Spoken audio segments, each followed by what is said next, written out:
স্বাগত দীপ্ত নিউজ আপডেটে। আপনাদের সঙ্গে আছি আমি ফৌজিয়া নওশিন। বিশ্ববাজারের সাথে সামঞ্জস্য রেখে জ্বালানি তেলের দাম কমানোর সিদ্ধান্ত নিয়েছে অন্তর্বর্তী সরকার। বিদ্যুৎ, জ্বালানি ও খনিজ সম্পদ মন্ত্রণালয় দুপুরে এক সংবাদ বিজ্ঞপ্তিতে এ তথ্য জানায়। হ্রাসকৃত মূল্য আজ রাত 12টা থেকে কার্যকর হবে। বিজ্ঞপ্তিতে বলা হয়, ভোক্তা পর্যায়ে ডিজেল ও কেরোসিনের দাম লিটার প্রতি 106 টাকা 75 পয়সা থেকে 1 টাকা 25 পয়সা কমানো হয়েছে।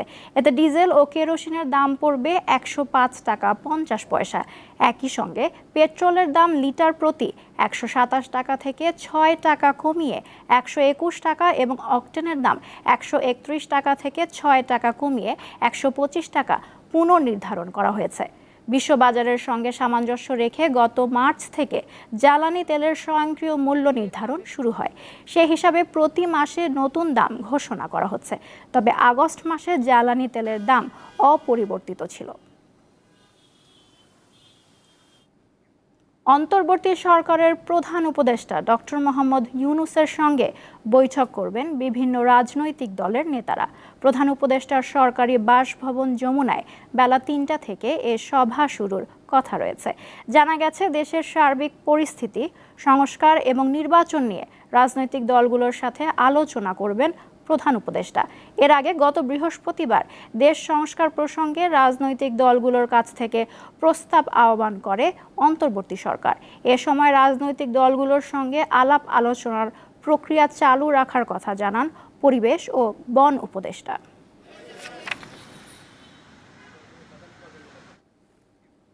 এবারে বন্যা প্রসঙ্গ।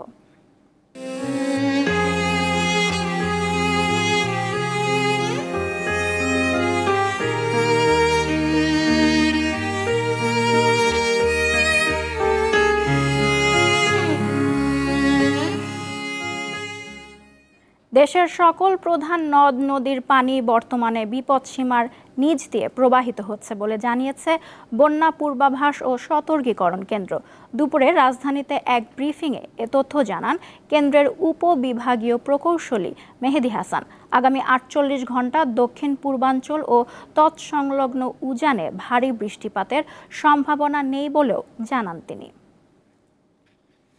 48 ঘন্টায় দেশের উত্তর পূর্বাঞ্চলের কথা বলি, সিলেট, সুনামগঞ্জ, মৌলভীবাজার, হবিগঞ্জ, পূর্বাঞ্চল, কুমিল্লা, ফেনী, দক্ষিণ পূর্বাঞ্চল, যেমন চট্টগ্রাম আছে, বান্দরবান, খাগড়াছড়ি, ওই সকল অঞ্চলে আগামী 48 ঘন্টায় তেমন কোনো ভারী বৃষ্টিপাতের পূর্বাভাস নেই এবং দেশের উজানে তেমন কোনো ভারী বৃষ্টিপাতের পূর্বাভাস নেই। তো আগামী 48 ঘন্টা পর্যন্ত দেশের সকল প্রধান নদ নদীর সমূহের পানি সমতল হ্রাস অব্যাহত থাকবে এবং আগামী 48 ঘন্টায় তেমন কোনো বন্যা ঝুঁকি নেই। বন্যা পরিস্থিতির খবর সংগ্রহ করতে ঢাকা থেকে লক্ষ্মীপুরে গেছেন সহকর্মী আসিফ জামান। সরাসরি যুক্ত আছেন তিনি। বন্যা কবলিত লক্ষ্মীপুরের পরিস্থিতির কতটা উন্নতি হয়েছে এবং দুর্গতরা পর্যাপ্ত ত্রাণ পাচ্ছে কি, এ বিষয়ে আমাদের একটু জানান। অলিপুর গ্রামে রয়েছি, এটি সদর থেকে আমি আজকে লক্ষ্মীপুর সদরের অলিপুর গ্রামে রয়েছি। এটি সদর থেকে খুব বেশি দূরে এমনটি বলা যাবে না, তবে রাস্তাঘাট তলিয়ে যাওয়ার কারণে এখানে নৌকাই আসলে একমাত্র যান, কিন্তু সেটিও খুব অপ্রতুল। আমি এই অলিপুর গ্রামেরই আশপাশের বাসিন্দাদের কাছে অনুরোধ করে তাদের এখানে একটি নৌকা যোগান পেয়েছি এবং যে নৌকা নিয়ে আমরা আসলে গ্রামের মধ্যে প্রবেশ করছি। এই গ্রামে আমরা দেখেছি যে অনেক বাড়িতেই কিন্তু বাসিন্দারা রয়েছেন, তারা বিভিন্নভাবে আসলে বেঁচে থাকার চেষ্টাটি চালিয়ে যাচ্ছেন। তারা মূলত যেটি বলছেন যে এখানে দুটি স্কুলে আশ্রয় কেন্দ্র খোলা হয়েছে এই গ্রামের পার্শ্ববর্তী স্থানে, কিন্তু সেটিতে জায়গা সংকুলান এতটাই অপ্রতুল যে আসলে সবার আশ্রয় দেওয়া সম্ভব না। সেখানে গবাদি পশু এবং কিছু মানুষ আশ্রয় নিয়েছেন, কিন্তু সেটি আসলে খুব বেশি না। গ্রামের বাসিন্দাদের তুলনায় সেই আশ্রয় কেন্দ্রের সংকুলান খুবই কম, যে কারণে বাচ্চা কাচ্চা নিয়ে অনেকেই আশ্রয় কেন্দ্রে যাননি এবং তারা মূলত ঘরের মধ্যে খাট, তার উপরে আবার চৌকি দিয়ে মূলত সেখানে বেঁচে থাকার জন্য শেষ চেষ্টাতে চালিয়ে যাচ্ছেন। আর আপনি ত্রাণের যে বিষয়টি বলছিলেন, ত্রাণ বিষয়টি মূলত এই এলাকাগুলোতে ত্রাণ পর্যাপ্ত আসে না। কারণ হচ্ছে যে যেহেতু জলযানের অপ্রতুলতা, মূলত যারা সড়ক পথে ত্রাণ নিয়ে আসেন তারা মূল সড়কের আশপাশে যারা আছেন তাদেরকে ত্রাণ দিয়ে সেখান থেকে চলে যান। এবং আপনি দেখতে পাচ্ছেন আমি যে সড়কটি দিয়ে এখন নৌকা দিয়ে যে জায়গা দিয়ে যাচ্ছি, এটি কিন্তু একটি পাকা সড়ক, গ্রামের মূল যে সড়কটি, প্রধান যে সড়কটি, সেই সড়কটি।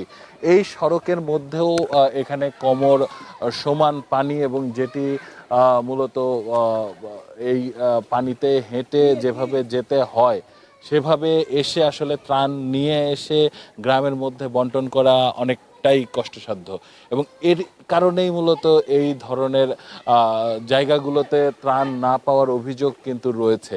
এবং একই সঙ্গে এই বাসিন্দারাও যেটি বলছেন যে তাদের যে সাজানো ঘর সেটি বন্যার পানিতে ভেসে গেছে, কিন্তু এই পথ মারিয়ে তারা যদি আবার আশ্রয় কেন্দ্রে চলে যান, সেখানে গেলে হয়তোবা যেটুকু আর ঘরের অবশিষ্ট আছে সেটুকু আর না থাকার একটি শঙ্কা রয়ে গেছে তাদের মধ্যে। এবং এটি মূলত তাদের আশ্রয় কেন্দ্রে না যাওয়ার অন্যতম কারণ। এবং দুই হচ্ছে যে সরকারি ব্যবস্থাপনা নিয়ে কিন্তু অভিযোগ রয়েছে, সেটি হচ্ছে সমন্বয়হীনতা। অর্থাৎ সরকারি ভাবে কোনো সংস্থা থেকে, কোনো দপ্তর থেকে এই বাসিন্দাদের কোনো ধরনের তালিকা করা হয়নি, বা কারা ত্রাণ পাচ্ছেন কারা পাচ্ছেন না সেটিও কোনো ব্যবস্থা নেওয়া হয়নি। এবং যারা মূলত ত্রাণ পাচ্ছেন, অর্থাৎ মূল সড়কের আশপাশে যারা ত্রাণ পাচ্ছেন, তারা একাধিকবারই মূলত ত্রাণ নিচ্ছেন। বরঞ্চ লক্ষ্মীপুরে এমন ঘটনাও ঘটেছে যে বেশ দুর্গত এলাকা থেকে কিছু লোক প্রধান সড়কে গিয়ে অবস্থান নিয়েছেন, এবং ত্রাণের গাড়ি আসার পরে তারা সেখান থেকে ত্রাণ নিয়েছেন জোরপূর্বক। কারণ বেশ কিছু দিন ধরেই এখানে এই ধরনের পরিস্থিতির কারণে কিন্তু কোনো আসলে ঘরের যেহেতু কোনো জিনিসই অবশিষ্ট রাখতে পারেননি, যে কারণে খাবারের যে সংকুলান ছিল সেটিও কিন্তু ভেসে গেছে, যে কারণে তাদের আসলে শেষ পর্যন্ত খাবার নিতে এই ধরনের ত্রাণের গাড়ির উপর হামলা পড়তে হয়েছে, যেটি একেবারে অনভিপ্রেত। কিন্তু মূল যে বিষয়টি, সমন্বয়হীনতার কারণেই মূলত ত্রাণ পাওয়া যাচ্ছে না। এই যে দেখছেন আমাদের এখানে বেশ লোকজন ক্ষুব্ধভাবে তারা আচরণ করছেন, তারা বলছেন যে এই দিকে আসলে ত্রাণ আসে না, এবং যে কারণে কিন্তু তাদের কিছুটা আসলে ক্ষোভ রয়েছে তাদের মাঝে। এবং সেই ক্ষোভের বহিঃপ্রকাশই তারা নৌকা পথে বা কাউকে দেখলে পারে সেটি দিচ্ছেন। আমরা একটি আশ্রয় কেন্দ্র, একটি প্রাথমিক বিদ্যালয় দেখছি, যেখানে আশ্রয় কেন্দ্র দেখতে পাচ্ছেন সেখানে অল্প কিছু পরিবারই রয়েছে। শুধুমাত্র আশ্রয় কেন্দ্রের যে ঘরটি, অর্থাৎ স্কুলের যে বিল্ডিংটি, সেটি আসলে এখন পর্যন্ত টিকে আছে, কিন্তু এই সড়কটিতেই আসলে কোমর পর্যন্ত পানি। আশ্রয় কেন্দ্রের এখানে যারা আশ্রয় নিয়েছেন তাদের গবাদি পশু পাখি সহ এখানে তারা মূলত আশ্রয় নিয়েছেন, পরিবারের শিশুদের সহ এখানে আশ্রয় নিয়েছেন। এবং মূলত এইভাবে গ্রামের আসলে অধিকাংশ পরিবার কিন্তু এখানে থাকা সম্ভব নয়, যেহেতু একটি স্কুল ভবনের ঘর রয়েছে। সুতরাং অগত্যা নিজ ঘরেই অনেকে অবস্থান করছেন। আর যারা খুব বেশি সৌভাগ্যবানই বলতে হবে এই দুর্যোগের মুহূর্তে, যে যারা শুরুতে এসে আশ্রয় কেন্দ্রে আশ্রয় নিতে পেরেছেন। তো নসীন, এই ছিল আমার কাছে থাকা সর্বশেষ। আসিফ, আপনাকে ধন্যবাদ। এবার আন্তর্জাতিক প্রসঙ্গ। ইউক্রেনের উত্তর পূর্বাঞ্চলের খার্কিভ শহরের একটি খেলার মাঠে রুশ হামলায় শিশুসহ 7 জন নিহত হয়েছেন। আহত হয়েছেন অন্তত 59 জন। শুক্রবার ইউক্রেনের বিমান বাহিনীর প্রধান লেফটেন্যান্ট জেনারেল মিকোলা ওলেশচুককে বরখাস্ত করেন দেশটির প্রেসিডেন্ট ভলোদিমির জেলেনস্কি। এর কয়েক ঘন্টা আগে খার্কিভে এসব হামলার ঘটনা ঘটে।